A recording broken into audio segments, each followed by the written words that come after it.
audio.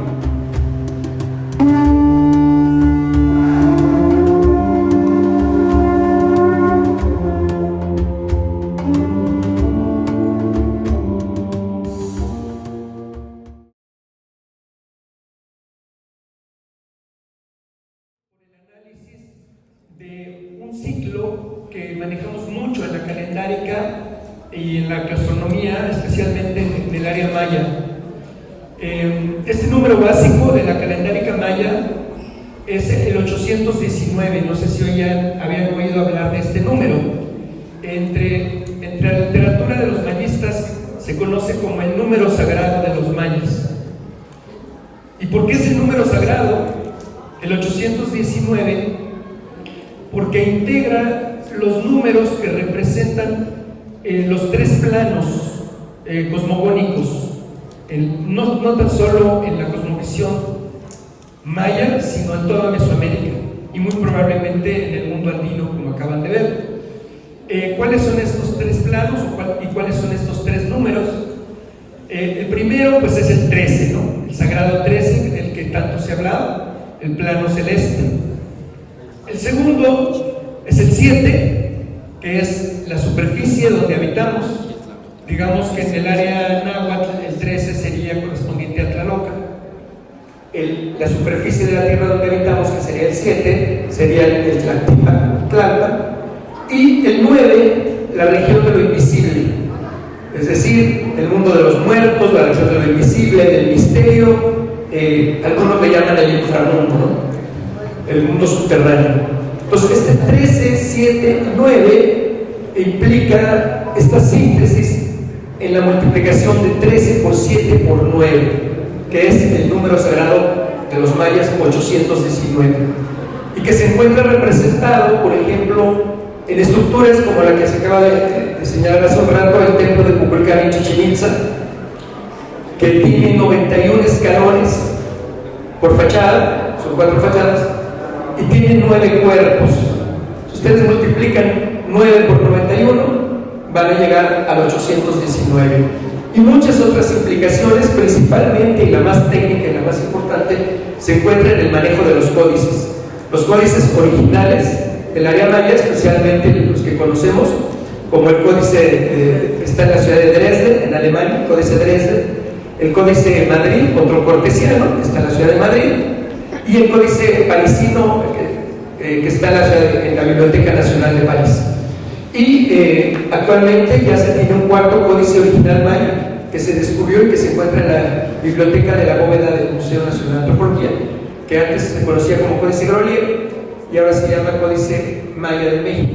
Entonces ahí en esos códices se puede identificar perfectamente secuencias de 9 por 91 días, integrando este número de los 819, y especialmente ya en las lecturas epigráficas lo que se conoce como la estación de 819, que va paralela al manejo de la cuenta larga. Esto es algo muy técnico, pero es uno de los portentos más grandes e impresionantes a los que llegó la cultura maya para poder predecir eclipses, ajustarse su cuenta larga, que solamente es muy propia del área maya, y llevar su cuenta de un día, un kin, 20 días, el tun, el katun, el baktun, y así, ¿no? Entonces es toda esta secuencia calendárica. Entonces, el 819 ya había sido conocido por los mayistas desde hace muchos años, desde el año 1943 por Eric Thompson. En su literatura había sido estudiado, pero no muy profundamente, y ya en los últimos años, pues ya con el manejo de la astronomía, los alineamientos, la arquitectura, pues ya tomó mucha relevancia y este relieve. Bueno, entonces resultó que conocedores, tanto mi amigo César Morlán como yo, de ese número y del manejo que sabemos del famoso 52, ¿no? El ciclo del fuego nuevo, las 4 trecenas o los tlalpilis, etc. Entonces lo primero que observamos fue que la suma del 819 más 52 nos daba 871. Otra peculiaridad que observamos fue que justamente este número era el producto de multiplicar el periodo de la revolución sinódica de la luna por sí mismo, o sea, al cuadrado, o sea, 29.53 por 29.53. Entonces, ahí fue donde lo conectamos con la luna, y cuando dijimos, a ver, vamos a probarlo con los ciclos de eclipses. Entonces de ahí surgió todo lo que les vamos a platicar, pero digamos, valga esto como introducción para pasar a las láminas, y que ya mi colega César Morlán, que ha desarrollado muy meticulosamente y con mucho trabajo todas estas láminas, cálculos, y que hemos ido corroborando y checando, y que cada día nos va impresionando más por la exactitud y por todos los usos y las posibilidades que este ciclo, que no era conocido en los ámbitos académicos, prácticamente pues lo hemos estado lanzando, y muchos académicos han quedado gratamente impresionados, entre ellos el doctor Stanislav Benisevsky del Seminario de Astronomía de la UNAM, INA UNAM, al que pertenezco, y han dicho, bueno, pues es que esto no era conocido y realmente funciona, porque sí le da un seguimiento a los eclipses, que a veces ni siquiera son en el mismo lugar, como se va a mostrar. Bueno, entonces paso la palabra a César para iniciar con el desarrollo de esto. Muchísimas gracias, amigo. Bien, esta introducción aquí de David. Yo me acuerdo que cuando yo estaba en la secundaria, obviamente reconocemos el gran terremoto que fue el 19 de septiembre del 1985, yo estaba en la secundaria, y después ya me fui a Tijuana, y resulta que también vuelve a ocurrir otro terremoto el 19 de septiembre, ¿no? Y todos dijimos, qué raro, y de hecho ya hasta todos bromeamos, hay memes en el internet en donde dice, bueno, ya llegó septiembre, seguramente nos va a tocar un terremoto, ¿no? Entonces, pues nosotros decidimos utilizar la herramienta, este mecanismo, y porque se nos ha venido revelando, no es algo que esté en las fuentes, sino más bien es unas revelaciones, y poco a poco, de hecho, esto surgió en una ponencia que tuvimos en vivo, y nos dimos cuenta y dijimos, bueno, vamos a empezar a trabajar al respecto, ¿no? Entonces decidimos pues tratar de vincular esto se los vamos a poner a su consideración. Obviamente no estamos diciendo que un eclipse genere un terremoto, para nada, sino simplemente de que probablemente exista un orden detrás de todo esto, ¿no? Pero bueno, vamos a pasar a explicar un poco. Resulta que, bueno, es lo que yo les contaba, en el Gobierno de México, en la página del Gobierno de México, los sismos, aquí ellos mismos dicen, los sismos históricos de septiembre, imagínense, tuvieron que hacer hasta un sitio web, y ellos mismos dicen, es una coincidencia que eventos de magnitud importante ocurren históricamente en septiembre. Y nosotros, David y yo, dijimos, ¿será una coincidencia? ¿Realmente sí es una coincidencia? O sea, así como lo está mostrando la página del gobierno federal. Entonces, bueno, nosotros nos fuimos a revisar pues el caso de los sismos que históricamente han ocurrido en septiembre. Recordemos que el gran terremoto, el gran sismo del 19 de septiembre del 85, después se repite el 19 de septiembre del 2017, ambos de gran magnitud. Y finalmente también hay otros sismos en septiembre, del 7 de septiembre de 2017, un poquito después de este, y del 7 de septiembre del 2021. Con estas cuatro fechas, pues nos dimos a la tarea de buscar qué tipo de relaciones había, ¿no, amigo? Más adelante vamos a ver que también incluimos otro del 2022. Bueno, entonces vamos a trabajar primero con las dos fechas de 19 de septiembre. Como ya vimos, son dos del 19 de septiembre y dos del 7 de septiembre, ¿no? Vamos a trabajar entonces con las fechas del 19 de septiembre. La primera la vemos aquí, 19 de septiembre de 1985, fue un gran terremoto. Aquí puse alguna imagen. Recordemos que fue pues bastante traumático para toda la gente que vivió aquí en la capital en esa época. Fue un gran terremoto, 19 de septiembre de 1985, y después ocurre el otro gran terremoto, pues que también ocurrió, ¿se acuerdan? Del 19 de septiembre, pero del 2017. Y aquí vemos estas dos fotografías en las que esto ocurrió.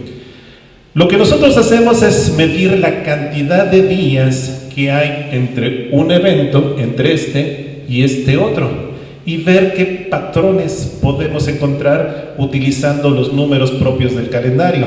como ya lo estuvimos viendo, que es el 260, que es el Tonalpo Wally, el 365, que es el año de la Tierra, el año vago, tenemos el ciclo de Venus, que es 584, y algunos otros derivados, como es la gestación humana de 273 días, o el mismo de 819, y en este caso el que vamos a hablar del ciclo de eclipses, que tanto David y yo descubrimos que le hemos llamado el ciclo de alternancia de eclipses, que en un momento se los vamos a mostrar. Bien, la cantidad de días que hay entre este terremoto del 85 y este del 2017, del 19 de septiembre, son exactamente 11.688 días. Antes de que pasemos a revisar qué podemos encontrar ahí, entonces vamos a mostrarles primero, querido David, lo que sería este ciclo de 871 días de eclipses. Es el que vamos a poder vincular a lo que serían entonces los sismos. Si quieres explicarlo, querido amigo. Claro. Sí. Bueno, entonces ahí, para que vayan puntualizando algunas cosas, por ejemplo, vieron que en primer lugar aparecía como una coincidencia, ¿no? 19 de septiembre 85, luego a los 32 años después viene el 19 de septiembre de 2017, y por si alguna duda quedaba, a los 5 años, otra vez el 19 de septiembre, en pleno simulacro, porque para eso entonces pues ya se había implementado el simulacro, y entonces mucha gente decía, bueno, pues ya sería mucha coincidencia, ¿no? Que otra vez tiemble, en 19 de septiembre está el simulacro, y ya la gente dice, ya terminó, ya pasó, y entonces vino el de a de veras, ¿no? Que fue en el 2022. Entonces eso ya llamaba la atención, porque no era solamente un evento, 2 eventos, 3 eventos.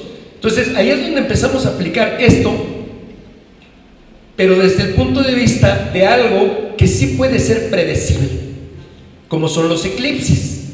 Como ya dijo mi colega, no estamos diciendo de ninguna manera que un eclipse vaya a ocasionar un terremoto o sea causa de un terremoto, pero lo que sí nos movió a pensar es que los terremotos que se producen en ciertos periodos, en fechas aparentemente misteriosas, pudieran también estar denotando ciclos geológicos.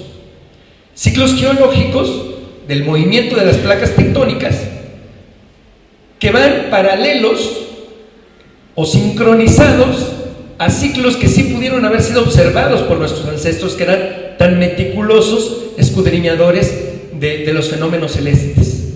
Es decir, tantos periodos de Venus o tantos periodos de la Luna, como en el caso de este ciclo, ¿no? De 871 a 872 días, que como ya les acabo de mencionar, es precisamente el cuadrado del ciclo sinódico de la Luna, y que actualmente ya con herramientas científicas, como son los programas de computadora y todo, podemos saber con máxima precisión qué día se va a presentar un eclipse e incluso en qué lugar, e incluso si va a ser un eclipse parcial, si va a ser un eclipse anular o si va a ser un eclipse total de sol, que son los más espectaculares.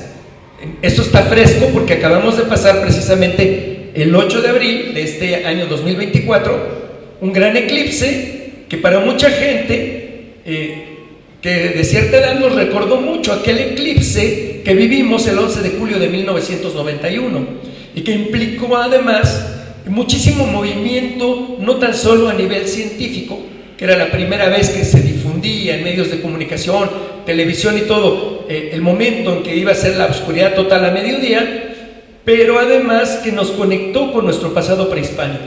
Por esto de los grandes astrónomos del pasado, el simbolismo, como ya lo acaban de mencionar nuestros colegas, de la luna, no solo como mestli, como astro, sino ya como un principio generador en la naturaleza, femenino, como Coyolxauhqui, aquella que porta las mejillas en los cascabeles en su mejilla, que no son otra cosa más que los cráteres, y que la vemos representada como una mujer desmembrada en diferentes secciones, y que esto, antes que otra cosa, tiene un fundamento astronómico, que es a la luna, que a la luna no siempre la vemos completa, sino que la vamos viendo en pedacitos en sus diferentes fases, cuarto creciente, luna nueva, cuarto menguante, luna llena, tarda 2 días en integrarse y reinicia otra vez el ciclo que va de 28 a 29.53 días, ¿no?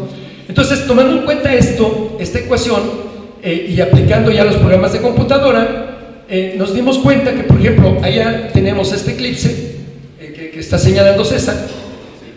Ajá, exactamente. Aquí yo. Bueno, resumiendo, ¿qué es este ciclo de eclipses? Bueno, David y yo descubrimos que habiendo un eclipse de luna o de sol, 871 días después habrá uno invertido. Aquí en este caso tenemos un eclipse de luna, después de 871 días, que es múltiplo de 13, habrá uno de sol. Después de 871 días habrá uno de luna, después de 871 días habrá uno de sol. Si se dan cuenta, se van alternando. Por eso es que le hemos llamado ciclo de alternancia de eclipses. Y esto, como se ve en el Tonalpohualli, después de 3 ciclos de eclipses, habría avanzado 10 Tonalpohuallis más una trecena. Entonces vemos cómo el Tonalpohualli se va moviendo al ritmo de lo que está pasando allá en el cielo respecto a lo que serían los eclipses. Otra cosa que descubrimos David y yo es respecto a lo que sería esta ecuación de dónde sale este número 871, 872 si se toma el día de inicio. Resulta que, bueno, es conocido que el ciclo sinódico lunar en promedio, obviamente sabemos que no es exacto, pero es un promedio, está en 29.53 días. Lo que nosotros descubrimos fue de que exactamente multiplicar el mismo ciclo de la luna por sí mismo nos da justamente esa cantidad de días en las que se ocurre un eclipse de sol, eclipse de luna, eclipse de sol, eclipse de luna. Entonces esto nos lleva pues de que hay un orden, ¿no, amigo? Hay perfectamente un orden matemático respecto a los movimientos en los que se está ocurriendo allá en el cielo. Entonces, bueno, a esto le hemos ya llamado la igualdad de alternancia de eclipses y pues en honor a nosotros de Morgan Good. Sí, es porque esto pues, se está lanzando a diferentes investigadores del mundo que lo están tomando en cuenta y que obviamente pues nos tendrán que citar, y al citarnos a nosotros pues citan a nuestros abuelos, a nuestros ancestros, porque al final de cuentas pues como lo hemos dicho siempre, no es que hayamos descubierto el hilo negro, solamente nos dimos cuenta que nuestros ancestros, grandes observadores de la mecánica celeste, por ejemplo, cuando nos hablan en sus diferentes monolitos, especialmente la piedra de los soles, ¿no?, que tiene una lectura paralela, es decir, cuando digo piedra de los soles, entiéndase calendario azteca, ¿no?, que todo el mundo lo conoce así, y le llamamos piedra de los soles porque ahí están las eras por las que hemos pasado y por las que se había vivido antes de la humanidad, que les tocó vivenciar desde los orígenes teotihuacanos que se hablaban acá, ¿no?, como cuna o como lugar de transición o de los ancestros olmecas, la Olmecayotl, a la Toltecayotl, el crisol de la Gran Tolan en Teotihuacán, y luego cómo esa diáspora de conocimiento de la Gran Tolan de Teotihuacán pasa a través de centros tan importantes como Tolan-Xicocotitlan en Hidalgo, lugares perfectamente identificados como de conocimiento tolteca, como Xochicalco, como Cacaxtla, como Xochitecatl, como Chalcatzingo, por ejemplo, ¿no? O sea, lugares que están en la periferia, perfectamente ubicados incluso en arreglos geométricos y perfectamente distribuidos en torno a Teotihuacán, ¿no?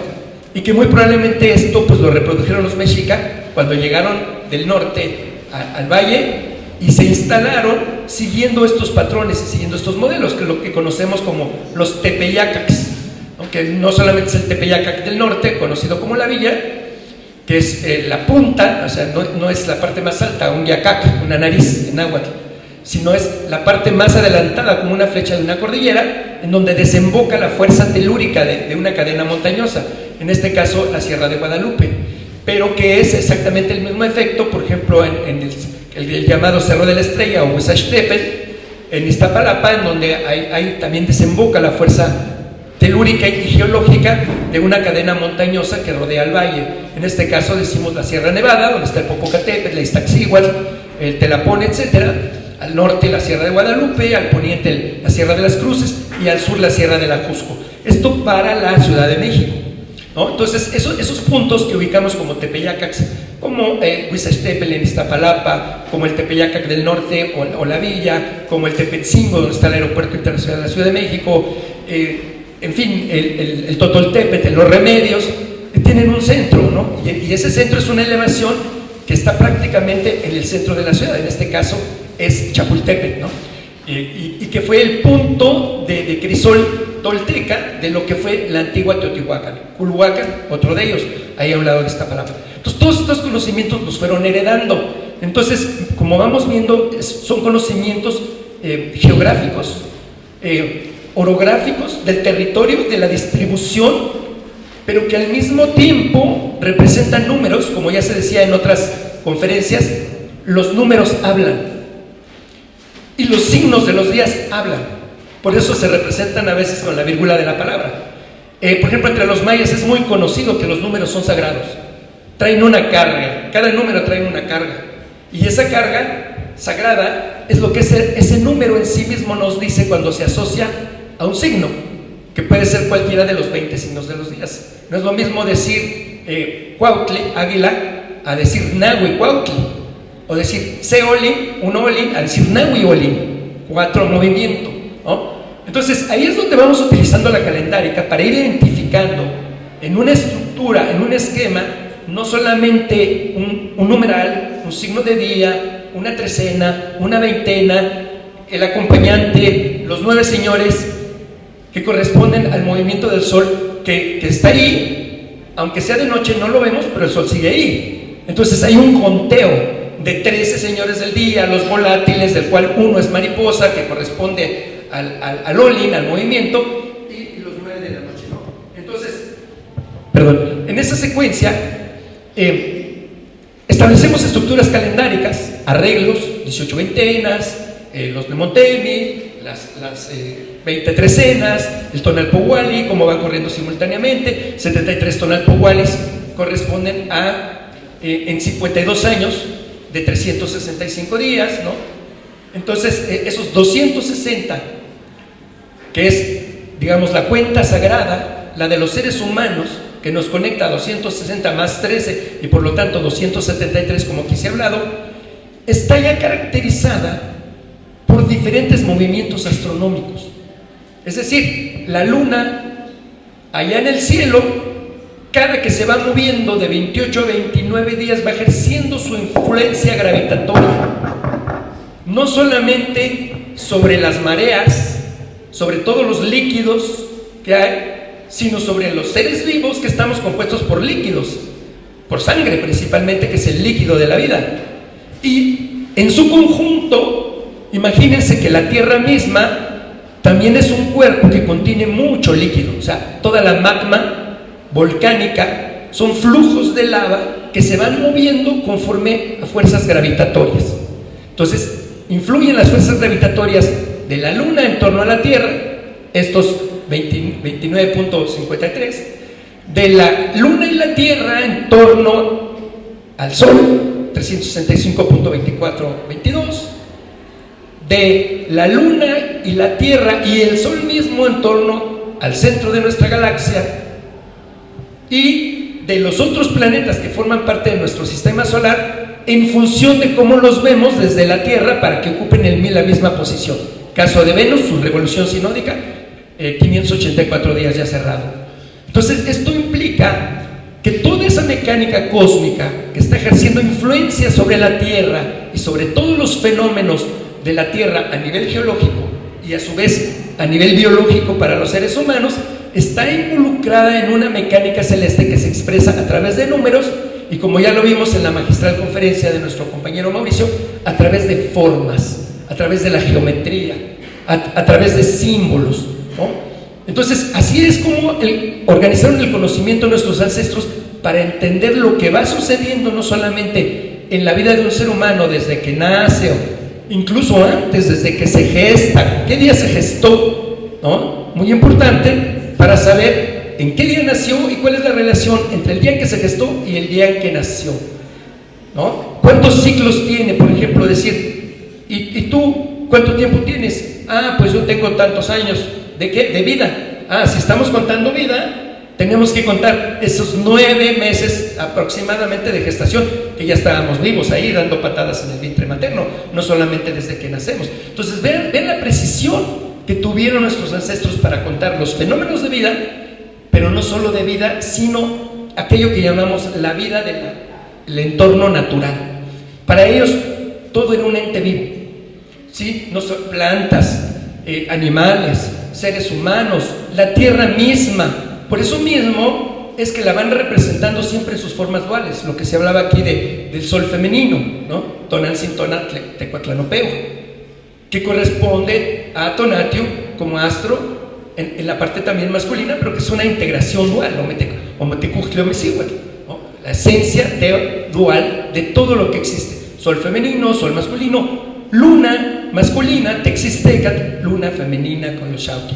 ¿Sí? Entonces todo esto nada más para poner en contexto que cuando todo esto lo llevamos a los números, que aparentemente es como muy arduo, como muy abstracto, pero lo entendemos mejor porque ya estamos viendo el contexto de lo que es la calendárica, de todas esas figuritas que nos han mostrado nuestros compañeros en los códices, representando por ejemplo un personaje que tiene el disco solar atrás, él mismo es el sol, y que incluso seres humanos, por ejemplo nuestro joven abuelo Cuauhtémoc-Xi, él mismo estaba representando en su nombre ser un venerable señor que desciende como águila, porque así lo hace el sol al atardecer, en el ocaso, o cuando desciende en picada, cuando el sol está pasando por el cenit y se conecta con el eje del mundo, como el caso de la fundación de Tenochtitlan, en el nopal, ¿no? Que es el eje del mundo. Entonces todos esos fenómenos, ahora sí, los vemos reflejados a números, a cálculos, a periodos de tiempo, y así es como fuimos viendo paralelamente qué sincronía podía haber cuando de repente se presentaba un eclipse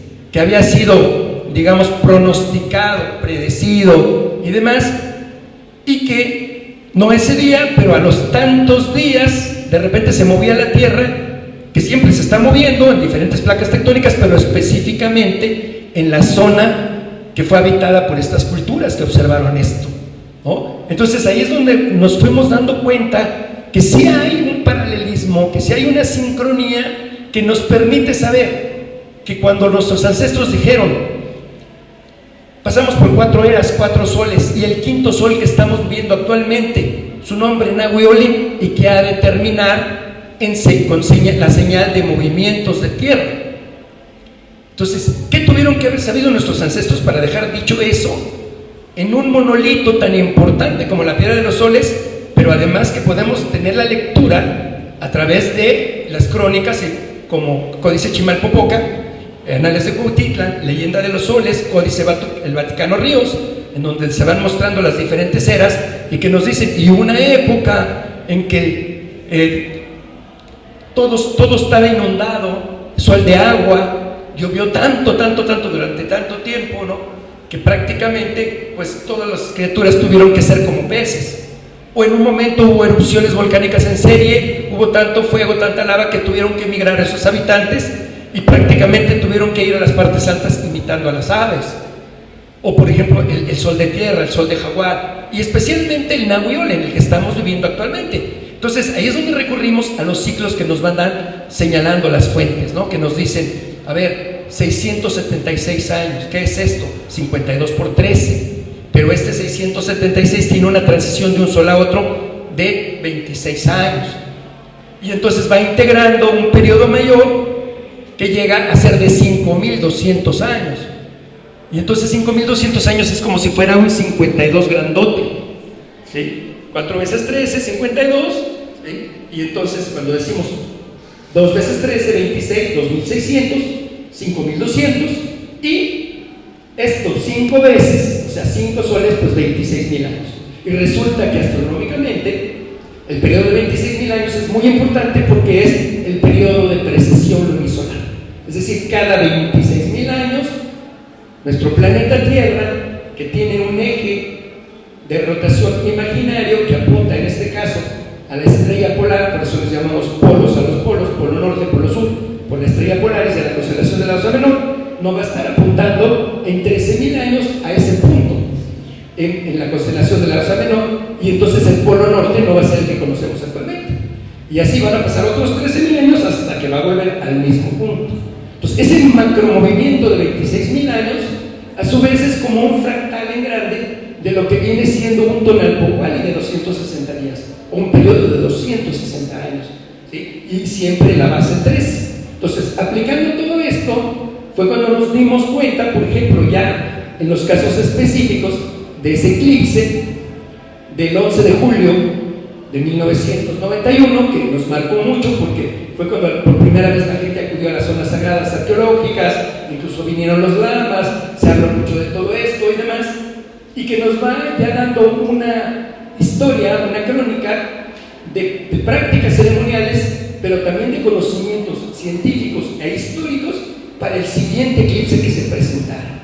Y de la misma manera ha sucedido con los terremotos, ¿sí? Entonces nosotros nos dimos cuenta que, por ejemplo, en Piedra de los Soles está marcado unos intervalos que nos dicen, por ejemplo, Sesipactli, y del Sesipactli contamos 6 trecenas, 78 días, y llegamos a Sequiahuitl. Y de Sequiahuitl pasa 32 días y llegamos al 7 mono. Entonces identificamos esos dos glifos ahí en la Piedra de Soles. 1 lluvia, 7 mono, 32 días. Y luego, a regresar al 1 pedernal Setecpatl, 7 días. En total, 78 más 32 más 7, 117, que es 13 por 9. Entonces, estos modelos los fuimos aplicando en años. Y nos dimos cuenta que, por ejemplo, en el año 1907 hubo un fuerte terremoto que afectó a Acapulco, no con toda la cobertura mediática que se tiene ahora, y nos dimos cuenta que justamente 78 años después fue ni más ni menos que ese 1985. Y que luego, de 1985, 32 años después, fue ese 2017. Pero además, curiosamente, en esa misma fecha, 19 de septiembre, etc. Y entonces, así es como fuimos relacionando eclipses con otros movimientos geológicos paralelos, sin que uno cause el otro, pero que nos daban una noción de que en el momento que se van cumpliendo los ciclos, podríamos esperar tal o cual cosa. Entonces, seguimos con la relatoría de los cuadros y de la parte técnica. Claro que sí, bien. Entonces, bueno, todo este contexto que les hemos dado es porque existe ese ciclo de eclipses de 871 días, que es el que hemos podido relacionar con los sismos, y eso es ahí la parte de la vinculación. ¿Se acuerdan cuál era la cantidad de días que había entre ambos terremotos? ¿Se acuerdan del 19 de septiembre de 1985 al 2017? Fueron 11.688 días. Cuando esta cantidad de días la utilizamos a través de este ciclo de eclipses de 871 días, nos damos cuenta de lo siguiente, y ahí fue donde a nosotros nos llamó tremendamente la atención, porque estos 11.688 días no es otra cosa más que 13 veces el ciclo de alternancia de eclipses más exactamente un año, es decir, nos vuelve a llevar al 19 de septiembre. Hay una cronodistancia de 13 veces el ciclo de alternancia de eclipses, o sea, desde 871 más un año. Esto fue lo primero que nos llamó mucho la atención, ¿no? Que exactamente sismos pudieran ser expresados a través de ciclos de eclipses. De ahí fue donde dijimos, bueno, vamos a buscar, a ver qué más podemos encontrar. Y bueno, lo que hicimos entonces fue también buscarlo, este mismo número, de la siguiente forma. Resulta que, bueno, entonces ya habíamos visto que probablemente habría algún tipo de relación entre eclipses y lo que serían los sismos. Pues es que fuimos a buscarlos, ¿no?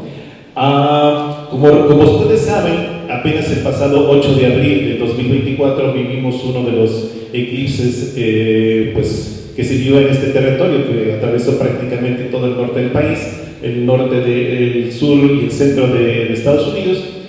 Y bueno, y su contraparte había sido el eclipse del 11 de julio de 1991. El 11 de julio de 1991, pues todo el mundo lo recordamos también. Su contraparte, pues es el del 8 de abril del 2024. Nosotros calculamos la cantidad de días que hay entre este eclipse del 8 de abril de 2024 y precisamente el anterior. Hay un cronosegmento completo utilizando la fecha de inicio y fecha final, es decir, el día del eclipse del 91 y el día del eclipse del 2024, de 11.961 días. Cuando volvemos a aplicar este asunto de lo que serían exactamente el ciclo de eclipses de 871 días a esta cronodistancia, nos dimos cuenta de lo siguiente. Resulta que esta cronodistancia no es otra cosa más que el ciclo que vimos, la cantidad de días que hay de un terremoto del 85 al terremoto del 2017, más exactamente 273 días, que es un ciclo de gestación humana. Entonces eso ya nos llamó muchísimo la atención, precisamente de que se diera este tipo de paralelismos, este tipo de coincidencias, ¿no? Claro, y además que no solamente se expresa de esa manera. Vean, dos números muy importantes de la calendárica, el promedio de gestación 273 y 365 como tal, pero además tenemos otras formas de expresarlo, porque dirán, bueno, ¿y ahí dónde está el Tonalpohualli? Que es de 260 días, porque sabemos que 273 es 260 más 13. Bueno, cuando sumamos 13 ciclos de 871 días, que son 11.323, entonces nos faltan 638 días. A esos 638 días, si nosotros le quitamos el Tonalpohualli, ¿saben qué nos quedan? 378 días. Y 378 días es ni más ni menos que la revolución sinódica del planeta Saturno. Es decir, 6 veces la estación maya del periodo de 63 días. Y dirán, ¿y qué tiene que ver Saturno en esto? Pues resulta que el planeta Saturno, en toda la literatura maya y especialmente las lecturas epigráficas, fue identificado ni más ni menos con la deidad N Zarigüeya o Tlacuache. Y hay, el doctor Alfredo López Austin escribió su famoso libro Los mitos del Tlacuache, en donde cuenta precisamente cómo este simbolismo del Tlacuache fue integrado al conocimiento del tiempo y cómo es que el ser humano recibe del Tlacuache el fuego solar. Y es increíble todo este mito, como dice que el Tlacuache va y se mete y rescata el fuego, por eso tiene la cola quemada, y le entrega el fuego a los seres humanos, esto en la mitología, pero el N Zarigüeya, es decir, el Tlacuache, es ni más ni menos que esa deidad que controla el tiempo, el conocimiento del tiempo. Y resulta que ese periodo, la revolución sinódica de Saturno, pues no es otra cosa más que 378 menos 13, ¿saben qué es? Pues 365. Entonces vean, 378 más 260 integra con 13 por 871 la misma cantidad arriba mencionada de 11.961 días, exactamente entre el eclipse famoso del 11 de julio que vivimos en el centro del país y este último que acabamos de vivir en 2024. Entonces ya de entrada estamos viendo cómo están ahí implícitos los números: 260, 378, el 63, el 365, el 13 por supuesto que integra el 378 con 365 y el 273 que es 260 más 13. Esto es verdaderamente, diríamos, mágico. Es algo preciso, es algo, digamos, majestuoso. ¿Cómo es que nuestros ancestros llegaron al conocimiento de tal perfección numérica?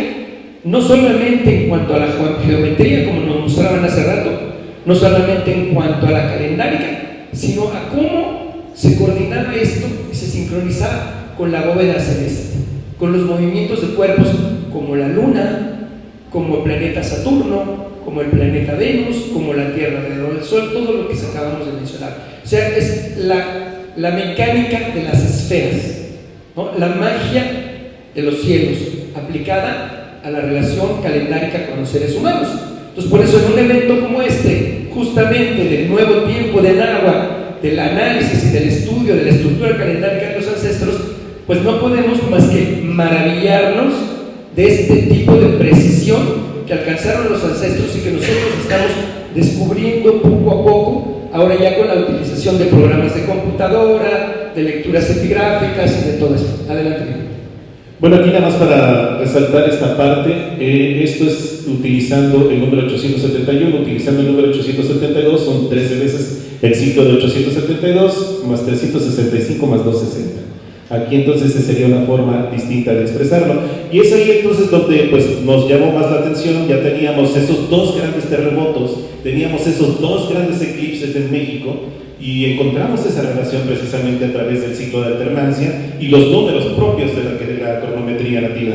Entonces, bueno, seguimos abordando un poco esto. Aquí ya los pusimos juntos. Aquí están los dos grandes terremotos, aquí están los dos grandes eclipses, y la diferencia que existe entre estas cronodistancias de los terremotos y de los eclipses son exactamente 273 días. Esos 273 días que nos dice el maestro Mauricio Orozpe, que también podemos encontrar en la Chacana, es precisamente nada más la mitad. El ciclo de gestación humana es la única diferencia que hay entre esos eclipses y esos grandes terremotos de México de septiembre. Bien, bueno, entonces lo que hicimos fue buscar pues otras relaciones entre ellos. ¿Qué tipos de relaciones hay? Por ejemplo, entre el terremoto del 85, el terremoto del 2017 y el eclipse de 1991. Siempre utilizando el ciclo de 871 días, nos damos cuenta de que, por ejemplo, del 19 de septiembre de 1985 al 11 de julio de 1991, cuando es este gran eclipse, son 2120 días que pueden expresarse como dos veces el ciclo de alternancia de eclipses de 871 días, el número 273 otra vez, y el número 105 que es el complementario para el Tonalpohualli, ¿no? Este sería en el caso de esta relación, pero también este mismo eclipse con el 19 de septiembre de 2017 son 9.567 días. En este caso son 10 veces el ciclo de alternancia de eclipses de 871 días, otra vez el número 273, y ¿qué creen? Aquí tenemos el otro actor que es Venus de 584. Cuando encontramos este número de 584 dijimos, bueno, ¿y qué pasa si buscamos si también Venus está incluido en esta ecuación? Y pues eso fue lo que intentamos hacer. Y bueno, pues ahora vamos a hablar sobre los sismos. Ya terminamos los del 19 de septiembre, vamos a ver ahora los del 17 de septiembre, porque esos son los que pudimos vincular precisamente con Venus. Aquí yo quiero mostrarles o recordarles que justamente los eclipses,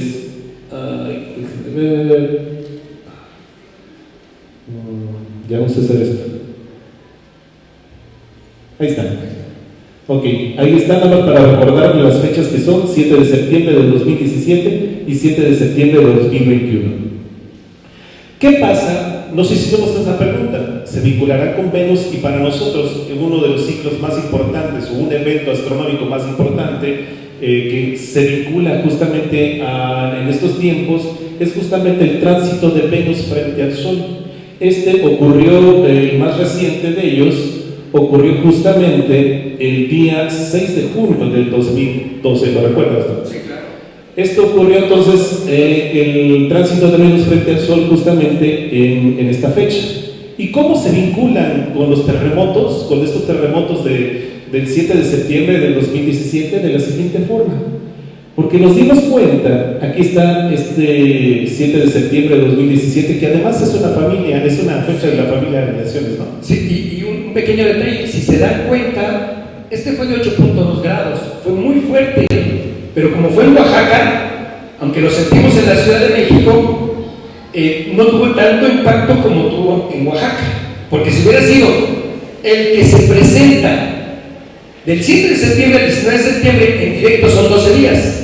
Pero si hacemos el conteo al 19 de septiembre del año siguiente, justamente por esa fracción de punto 24, realmente tendríamos que contar 13 días.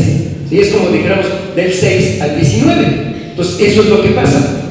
Y esos 13 días son los que se agregan al 365, ¿no? Si fuera de 7 de septiembre de un año al 7 de septiembre del año, que sigue, pues serían 365 exacto. Pero como es del 7 de septiembre a 19, hay que agregarle esos 13 días. Y obviamente, como ya lo acabo de decir, 365 más 13 es 378. Lo que decíamos, 6 veces 63, la revolución sinódica de Saturno. Entonces, también eso es importante ver cómo el 7 de septiembre está vinculado. Pero vean cómo esto es tan complejo. ¿Por qué? Porque el epicentro de este que tenemos aquí, el que acabo de mencionar, de 8.2 fue en Oaxaca.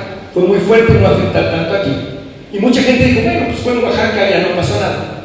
Y llegó el 19 de septiembre y entonces el epicentro fue en Morelos, muy cerca de la ciudad. No sé si recuerden que por eso prácticamente estaban empezando a sonar las alertas sísmicas y ya teníamos el movimiento encima, como ven, ¿no?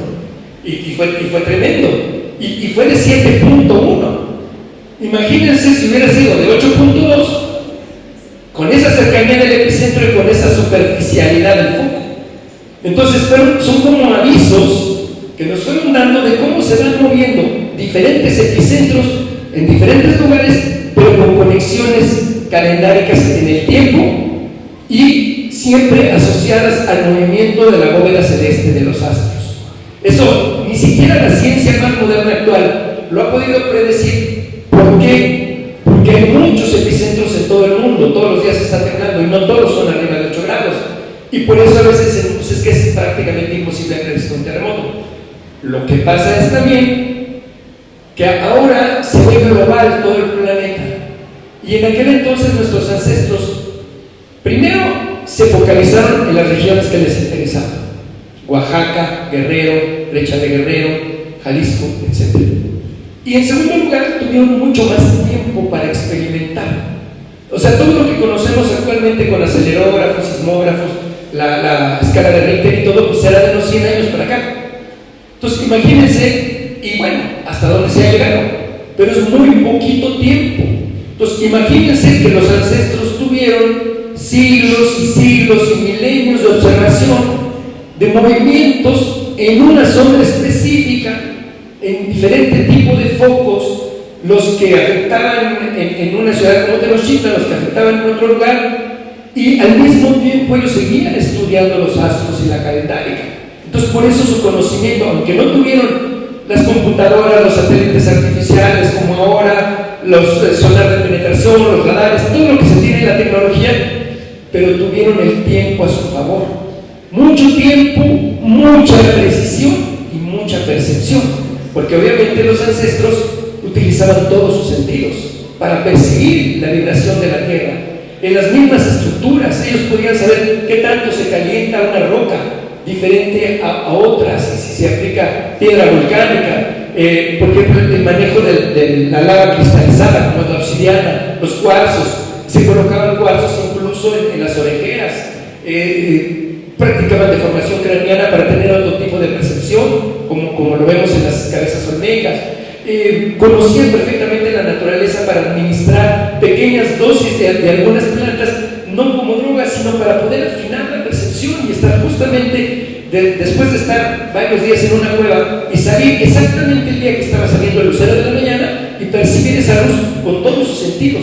Entonces hay que ver que el conocimiento que desarrollaron nuestros ancestros no es nada más como lo que hacemos actualmente con computadoras, con satélites, con todo lo que hacemos, y frío y alejado del ser humano, sino integraban la percepción, los 5 sentidos, todo el cuerpo, todas las extremidades, el cerebro orientado, la naturaleza, qué nos enseña el jaguar, qué nos enseña el venado, qué nos enseña el águila, qué nos enseña la serpiente, coatl. O sea, todos esos cualidades y aptitudes de los animales los integraban a su movimiento corporal, los integraban a su forma de pensar, a la forma de desarrollar su conocimiento. Y ahí lo vemos en los signos de los días. Está el día águila, está el día Zipacli, o sea, caimán, está el día ocelote, todo está representado ahí. Está la Malinali, está la Xochitl, ¿no? Entonces, todo esto está implícito. Entonces, por eso ven pequeños matices, como puede ser un 8.2 grados, diferente a un 7.1, pero con un foco más cercano y con una diferencia calendárica precisa. Muy bien, bueno, pues entonces, como les contábamos, habíamos encontrado este ciclo de Venus implícito, entonces fuimos a buscar el tránsito de Venus frente al Sol, porque ya lo habíamos encontrado cuando Cortés, ¿te acuerdas? Tú me dijiste, hay que buscar la parte de Cortés ahí, nos dimos cuenta que el tránsito de Venus frente al Sol en 1518 detona todo eso que llamamos la conquista de México, entre comillas, ¿no? Bueno, entonces nos fuimos a buscar entonces las posibles relaciones que existen entre este 7 de septiembre de 2017 y el tránsito de Venus frente al Sol. Y medimos la cantidad de días que hay entre esta fecha y esta fecha. Como siempre tenemos que medir cronodistancias. La cronodistancia nos dimos cuenta que son exactamente 2 veces el ciclo de alternancia de eclipses más 177 días. 177 días está representado en el Códice Maya de Dresden, que ahí vemos lo que son las tablas de eclipses. Así es que podemos encontrar perfectamente entre Venus y este terremoto, eclipses. Y los podemos medir, ¿eh? Si ustedes recuerdan, el año pasado tuvimos eclipse lunar el 14 de octubre de 2023. Si ustedes de ese 14 de octubre de 2023, que fue el eclipse lunar visible en territorio maya, cuentan 177 días, van a llegar al 8 de abril, que fue el eclipse solar que vivimos este año. Entonces, esa porción de 177 días forma parte de los ciclos de eclipses. Sí, aquí vemos entonces, tenemos entonces Venus, tenemos terremotos y tenemos ciclos de eclipses. ¿Se dan cuenta cómo comenzamos ya a relacionar entonces todo esto del mecanismo del calendario del náhuatl? Y resulta que esta cantidad de días que hay aquí no es otra cosa más que 65 veces el ciclo de la luna. Y el número 65 sabemos que es un cuarto del Tonalpohualli. Entonces es interesante cómo entonces aquí ya tenemos exactamente Venus, tenemos lo que sería terremotos, tenemos eclipses, tenemos la luna y aquí un cuarto del Tonalpohualli. Ya se dan cuenta que estamos ya combinando todos esos ciclos del mecanismo de calendario de Anáhuac. Y claro que sí, las familias de 78, las alineaciones de las últimas etapas del Templo Mayor. Bueno, aquí tenemos entonces ya el primer terremoto del septiembre de 2017, pero nos falta uno, que es el terremoto del 7 de septiembre del 2021, de 7.1, hay exactamente 4 años trópico entre ellos, pero lo más interesante es cuando medimos la cantidad de días que hay otra vez de este tránsito de Venus a este a este terremoto del 7 de septiembre de 2021. Porque resulta que exactamente de ese tránsito de Venus frente al Sol a este último terremoto del 7 de septiembre de 2021 son 3.380 días. ¿Y qué es eso? ¿Qué creen? Exactamente 13 veces por 260. Son exactamente 13 tonalpohuallis exactos. Eso a nosotros nos lleva a pensar que hay un orden, de que probablemente entonces sí podamos entender estos ciclos a través de lo que sería la cronometría nativa. Otro de los eventos que estuvo relacionado justamente a lo que sería este terremoto, aquí también olvidé decirles que estos 13 por 260 no es otra cosa más que 2 veces 819 más 2 veces 871, ¿no? Vemos cómo se vinculan. Otra aplicación. Y esta de aquí que también ocurrió, como es una fecha del 7 de septiembre, 260 días antes, hasta el 21 de diciembre, que fue el solsticio de invierno. Justamente, ¿se acuerdan que hubo una alineación planetaria justamente muy vistosa en esta fecha, ¿no? Entonces, bueno, en este esquema podemos ver todo. Podemos ver al Tonalpohualli, podemos ver al número 819, al 871, podemos ver a la luna, podemos ver ciclos de eclipses, podemos ver sismos, podemos ver tránsitos de Venus frente al Sol, todo relacionado en un mismo esquema. Entonces, nos estamos haciendo esta pregunta, ¿realmente será coincidencia? Bueno, buscamos otra cosa, ese gran terremoto del 85, 19 de septiembre de 1985. Buscamos otra de las características o de los rasgos característicos de Venus, que es justamente la conjunción inferior de Venus. Ese año se dio el 3 de abril de 1985, según los cálculos de Jet Venus, que es lo que utilizamos para revisar esto, y nos dimos cuenta que este gran terremoto del 85 ocurrió a 169 días de lo que sería la conjunción inferior de Venus, es decir, 13 por 13, ¿no? Ahí vemos otra vez el 13 por 13, vemos Venus y vemos justamente lo que sería este terremoto. Hemos hecho muchos más cálculos, esto es apenas el inicio, sería muy tardado explicarles todo esto, si ustedes pudieran sacarle alguna fotografía, pero ya hemos encontrado relaciones entre cada uno de estos tres terremotos del 85, del 2017 y del 2022, y estos otros eclipses que fue el del 91, el del 8 de abril y el anterior del 14 de octubre, el anular, ¿te acuerdas? Este anular. Justamente aquí están esos 177 días de los que hablábamos, ¿no? Entonces, ustedes si pueden, ya con más tiempo, pueden revisar que se pueden buscar estas cronodistancias entre estos eclipses.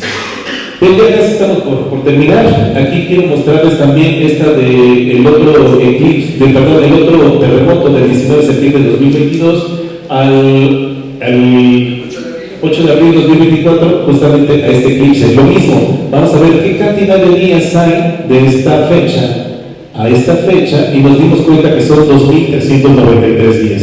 ¿Cómo se puede descomponer eso en los términos del calendario mesoamericano, de los números de la cronometría nativa? De la siguiente forma: son exactamente 3 veces 365, 2 veces 584, más 130. Quiere decir que sería una alternancia, una secuencia: 365, 584, 365, 584, 365 y la mitad de un tonalpohualli. ¿Ya vieron? Estamos hablando ya de otro tipo de terremoto y el mismo eclipse de acá. No sé si quieres aquí agregar algo también. Bueno, y es que justamente hay que echar mano de los conceptos que nos dejaron los ancestros. El planeta Venus, ¿cómo lo denominaban nuestros ancestros? Especialmente los mexicas, ¿no? En náhuatl. Sabemos que era el guía para el conocimiento de los ciclos solares. Precisamente como estrella de la mañana, que lo identificaron perfectamente bien en sus dos momentos, como estrella de la mañana y como estrella de la tarde. Estrella de la mañana, Tlahuizcalpantecutli, ¿no? El señor de la aurora, el que aparece primero y después aparece el sol, o sea, va guiando al sol. Y como estrella de la tarde, ¿quién era? Xolotecutli, Xolo, el perrito, así como el Xoloescuincle, el perrito faldero, que va siguiendo al sol cuando se oculta, y entonces siguiendo y en esa misma línea se oculta el lucero de la tarde. Entonces esa mecánica que ahorita podemos identificar perfectamente, lucero de la mañana, lucero de la tarde, conjunción inferior, que es cuando pasa por delante del sol, que no siempre es visible porque a veces pasa por arriba, a veces pasa por abajo, pero cuando es visible como un puntito oscuro es tránsito, como el del 2012.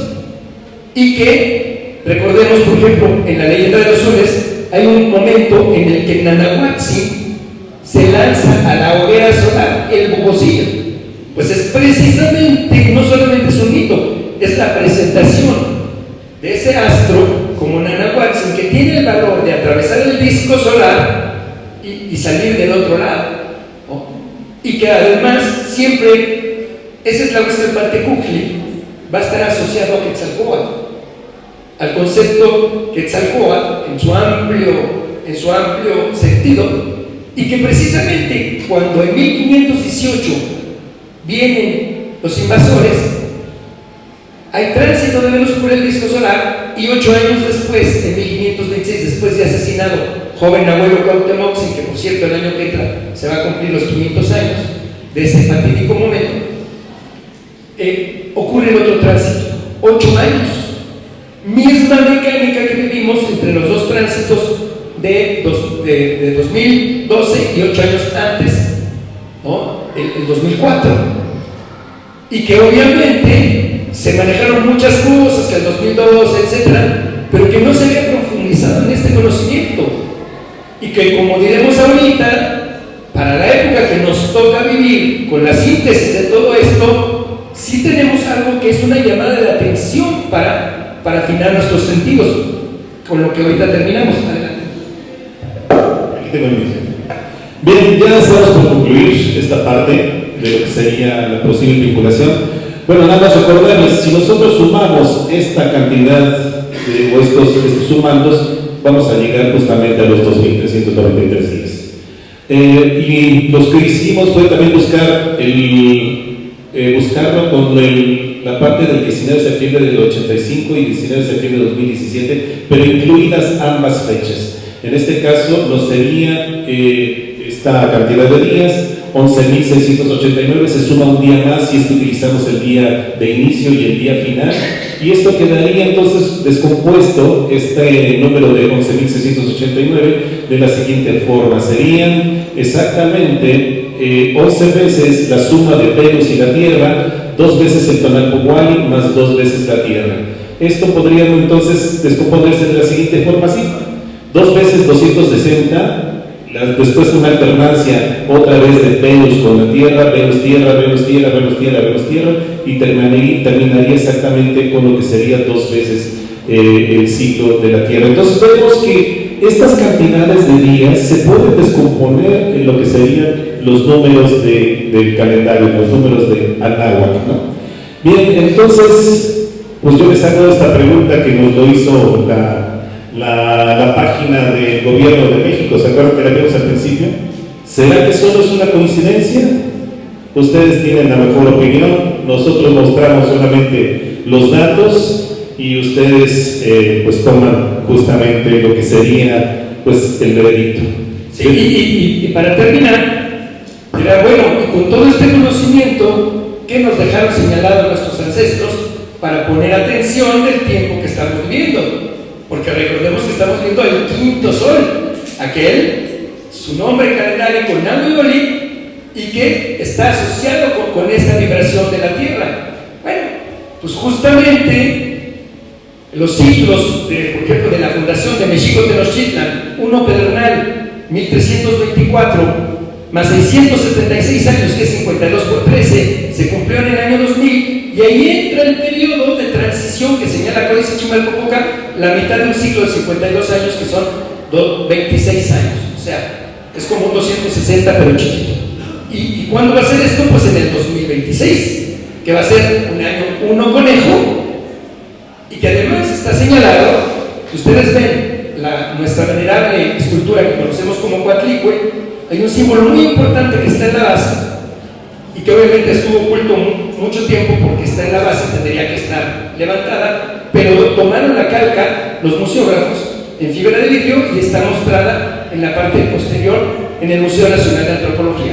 Y ahí van a ver justamente cómo está el disco solar, cómo está el quincunce al centro, cómo está el personaje femenino masculino de Tlaltecuhtli-Tlatzíhuatl, con las piernas abiertas en el momento justamente de la luz, y hasta arriba el glifo Setosh, 1 conejo, mismo glifo que está en la base del que conocemos como Teocalli de la Guerra Sagrada o como Teocalli de la Fundación, precedente del cuadrante del 2 Acatl, que será el año 2027 y que nos tocará en la ceremonia del encendido del fuego nuevo, que son 520 años, nótese, 2 veces 260, de aquel último fuego nuevo que prendieron nuestros abuelos Mexica-Tenochtitlan cuando ya estaba prácticamente a las vísperas de que llegara el invasor. Entonces, los ciclos se están cumpliendo de una manera verdaderamente impresionante. Lo estamos viendo justamente desde el año, digamos, 11 Acatl, ¿no? Toda esta transición, desde el 2012 más 13, el anterior a esto, el año 2000, que fue un pedernal, y que de una manera muy suave, de una manera, pero también con ciertas zarandeadas, estamos viendo cambios en la naturaleza muy visibles ya, o sea, cambio climático, huracanes que de repente son categoría 1 y en unas cuantas horas se convierten en categoría 5 y golpean las costas, sequías, inundaciones, movimientos de tierra, etcétera, etcétera. No, ese es Olin. Olin es eso, no solamente es terremoto, es movimiento en general. Entran en juego todos los elementos: agua, viento, fuego, tierra, y movimiento de las conciencias también. Movimiento de decir, vamos por el camino correcto, con toda la tecnología, con toda la materialización, con la extracción de los recursos, extinción de especies, animales, agua, contaminando el agua, el aire, el viento, todo lo que nuestros ancestros veneraron y nos dijeron que debíamos de respetar y de valorar. ¿Y qué estamos haciendo con todo esto? ¿En qué camino vamos? Y esto es lo que nos están marcando los tiempos, los ciclos, el sol, la luna, el planeta Venus, la tierra, el viento, el fuego. Y tenemos poco tiempo, vamos casi para terminar. Del día del eclipse, que fue el 8 de abril, si van a contar 260 días junto al Alcohol, va a ser el 24 de diciembre. 7 días más, 31 de diciembre, el último día del año. Y entraremos al 2025, ya la antesala del 2026, que será el año 1 conejo, y que nos tendremos que poner las pilas, porque si no, todo este conocimiento no serviría de nada. Serían puros números, sería puro bla bla bla, y la conciencia, y la sensibilidad, y la unión como hermanos, como descendientes, como herederos de estas grandes culturas. Entonces, esa sería, digamos, como que la moraleja de toda esta plática, de toda esta investigación. Y pues muchas gracias.